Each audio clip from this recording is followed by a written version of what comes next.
Hello everyone, कैसे हो आप सभी लोग। आई होप आप सभी अच्छे होंगे। और मैं कैसी हूँ ये तो आपको मेरी सोशल मीडिया पोस्ट के थ्रू पता चल ही गया होगा कि मेरी मम्मा की डेथ हो गई है। और मेरी मम्मा की जो डेथ है वो अचानक से हुई क्योंकि उनको हार्ट अटैक हुआ। और जब तक उनको हमने हॉस्पिटल लिया तब तक उनकी डेथ हो चुकी थी। और अ, सबसे ज़्यादा दुख मुझे इस बात का है कि जब मेरी मम्मा की डेथ हुई मैं उनके साथ में नहीं थी, क्योंकि मैं उस दिन बाज़ार गई थी। और उन्होंने ही मुझे भेजा था कि मेरी दवाइयाँ लेके आई हो। और हम लोग शिमला गए थे रूटीन चेकअप के लिए उनके, क्योंकि उनको शुगर की प्रॉब्लम थी, तो उनका रूटीन चेकअप चल रहा था डॉक्टर के पास आईजीएमसी में। और उनको हार्ट की प्रॉब्लम भी थी। तो फिर जैसे हम लोग गए तो डॉक्टर ने उन्हें देखा, कहा कि सब कुछ ठीक है, आप 2 हफ्ते बाद आना, शुगर कंट्रोल कर देना, नहीं तो हम लोग आपको इंसुलिन लगाना शुरू कर देंगे, क्योंकि वो अभी तक मेडिसिन ही खा रहे थे और वो इंसुलिन लगाने से बहुत ज़्यादा डरते थे। तो उन्होंने मुझे कहा कि मैं दवाई के डबल डोज लूँगी लेकिन मैं इंसुलिन नहीं लगाऊंगी। मैं बोला ठीक है मम्मा, कोई बात नहीं। और उन्होंने कहा कि वैसे तो मैं ठीक फ़ील कर रही हूँ, ऐसा भी कुछ नहीं है कि मैं थोड़ा बीमार हूँ या कुछ ऐसा फ़ील हो रहा है, बस ऐसे ही डॉक्टर ने कहा कि 2 हफ्ते बाद आना। बाकी सबको तो, मेरे साथ जितने भी लोग अंदर गए थे उन सबको तो मार्च की डेट दी है, बस सिर्फ मुझे दी है 2 हफ्ते बाद की। तो मैं और गिन्नी आ जाएंगे, गिन्नी मेरा भाई है। बोलते ठीक है। तो फिर जिस दिन उनकी डेथ हुई सुबह, उस दिन हमने साथ में ब्रेकफास्ट किया और बाज़ार भेजा उन्होंने उन्होंने मुझे पैसे दिए। और जब उनकी डेथ हुई उससे 20 या 25 मिनट पहले हमारी बात हुई फ़ोन पे। और उन्होंने कहा, मेरे भाई से बात की और मेरे से भी बात की, और वो सब कुछ नॉर्मल था। उनको कहीं पे दर्द नहीं थी, वो बिल्कुल भी ऐसी नहीं थे कि अस्वस्थ है। तब अगर अस्वस्थ होते तो डॉक्टर एडमिट करते उनको। और जैसे ही हम लोग बाज़ार में घूम रहे थे, वैसे ही अचानक से फ़ोन आया। मेरा भाई तो चला गया था संजौली।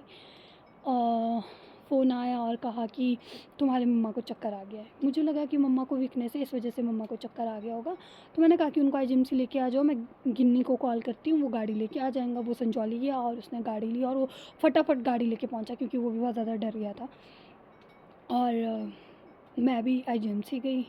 और जैसे ही मैं आईजीएमसी गई तो फिर मैंने मेरे भाई को देखा, वो रो रहा था। उसने कहा, मैंने पूछा कि मम्मा कैसे है। उसने मुझे हाथ से ऐसे किया कि ऐसे ऐसे।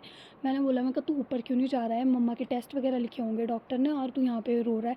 मैं कहा और लोग कौन है उनके साथ। तो दीदियाँ थे 2 और एक मामू थे। तो मैं कहा वो लोग भी क्या क्या करेंगे, हम लोगों को खुद टेस्ट वगैरह करवाने पड़ेंगे।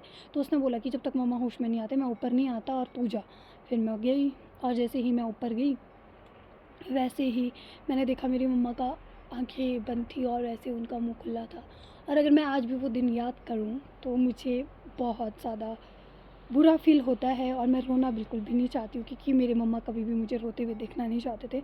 और मैं तो उनकी वैसे भी स्ट्रॉन्ग बेटी हूँ। आई नो मैं बहुत बार हिम्मत हार जाती हूँ, और बहुत बार ऐसा लगता है कि कहाँ पे मम्मा है, कब आवाज़ दे, कब क्या हो। पर कोई बात नहीं, मेरे पास मेरे पापा है, मेरा भाई है, उन सबको भी मुझे सँभालना है। और पापा के सामने तो मैं ज़्यादा इमोशनल हो भी नहीं सकती, क्योंकि उनको तो बहुत ज़्यादा बुरा लगता है।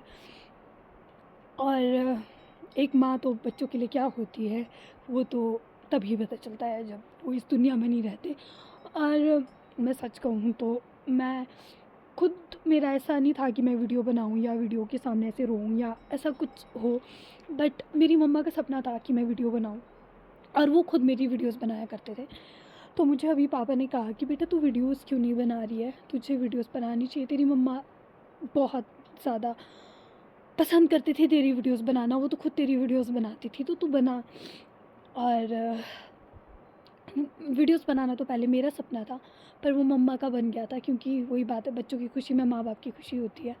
और मैं सच कहूँ, मैं बचपन से लेकर आज तक बड़ी हुई हूँ, इतनी मैं मम्मा के बिना कभी भी नहीं सोई हूँ। वो मेरे बिना 1 मिनट भी नहीं रहते थे। अगर मैं कहीं गाँव में भी जाती थी या कभी 3-4 दिन के लिए मामू के घर चली गई ना, तो वो बहुत ज़्यादा ऐसे फ़ोन करने लगे रहते थे कि आ जा, कब आ रही है, कब आ रही है, मेरे को ना अच्छा नहीं लगता तेरे बिना।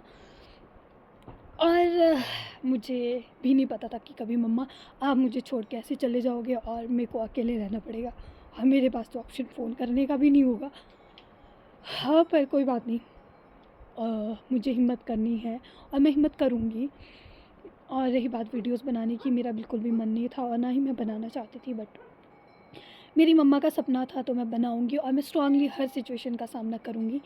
और मेरे घर वालों के लिए तो सब कुछ मैं ही हूँ, और सारी ज़िम्मेदारी मेरे पे ही है। और मुझे वो अच्छे से निभानी है, ताकि मेरी मम्मा जहाँ से भी हम लोगों को देखे वो बहुत ज़्यादा खुश हो और बहुत प्राउड फील करे कि आज मेरे बच्चे किस तरह से हर ज़िम्मेदारी को संभाल रहे हैं, क्योंकि जब तो हम आज तक बड़े हुए, हमें मम्मा ने कभी एक काम भी करने नहीं दिया। मुझे तो खाना बनाना भी नहीं आता था, लेकिन अब सब कुछ सीख रही हूँ और वक्त इंसान को सब कुछ सिखाता है। ये मैंने सिर्फ सुना था और आज मैंने अपने ऊपर इसको अप्लाई होते हुए भी देखा है। और सच कहूँ तो माँ के बिना ना ज़िंदगी बहुत मुश्किल होती है। माँ तो माँ होती है, और जिनकी माँ नहीं होती ना, उनको समझ में आ जाता है कि माँ क्या होती है। क्योंकि जब तक मम्मा होता है ना, तब तक हम उनके साथ लड़ते हैं, झगड़ते हैं, रूठते हैं, और हमारी जो मम्मा होती है ना, वो हमें मनाती भी है। लेकिन जब मम्मा नहीं होती ना, तो कोई मनाने वाला नहीं है। आपको खुद ही रोना होता है, खुद ही उठना होता है, खुद ही सब कुछ करना होता है। और मैं सच कहूँ तो मेरा तो मतलब वीडियोस तो छोड़ो, मैं बहुत ज़्यादा अंदर ही अंदर बहुत ज़्यादा घुटती रहती हूँ कि कहीं एक बार दिख जाते, या लास्ट बार मेरी मम्मा की जो इच्छा है वो मुझे पता चल जाती कि वो क्या बोलना चाहते थे। क्योंकि उनको तो बेचारे को खुद भी पता नहीं चला कि उनको क्या हुआ। उनकी डेथ इस तरह से हुई कि वो सो रहे थे, रेस्ट कर रहे थे 5 मिनट के लिए रूम पे, कि मैं थोड़ी देर रेस्ट करती हूँ। उससे पहले उन्होंने एक नाशपाती खाई और उसके बाद वो रूम पे थे, और उन्होंने कहा, दीदी थे उनके साथ, कि मैं सो रही हूँ थोड़ी देर। बस उनको शायद 5 मिनट हुए थे रेस्ट करके, क्योंकि मैं वहाँ खुद नहीं थी तो मुझे अच्छे से भी नहीं पता कि क्या हुआ। तो फिर दीदी ने कहा कि वो नींद में थोड़े से झटपटाए, तो मैंने बोला, बुआ क्या हुआ, बुआ क्या हुआ। बस उन्होंने वैसे ही दीदी की ओर नज़र टिकाई और उन्होंने शायद 3-4 चम्मच पानी के पी, और वैसे ही उनकी वहीं पे ही, सोचो ऐसी डेथ आज की दुनिया में लोगों को नसीब तो नहीं होती है, पर लोग अचानक मर रहे हैं।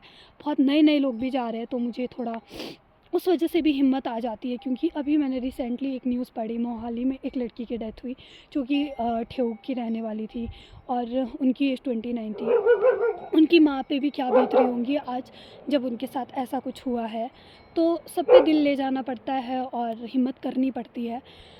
और मैं तो बहुत ज़्यादा स्ट्रांगली इन चीज़ों का सामना करूँगी, क्योंकि मेरे पापा है, मेरा भाई है, मेरे लिए सब लोग, सब कुछ है। तो मैं उनके लिए सब कुछ करूँगी। और वीडियोस बनाना या ये सब चीज़ें करना, वो भी मैं अब ज़रूर बनाऊँगी, क्योंकि मेरी मम्मा की इच्छा थी तो मैं उनकी इच्छाओं को ज़रूर पूरा करूँगी।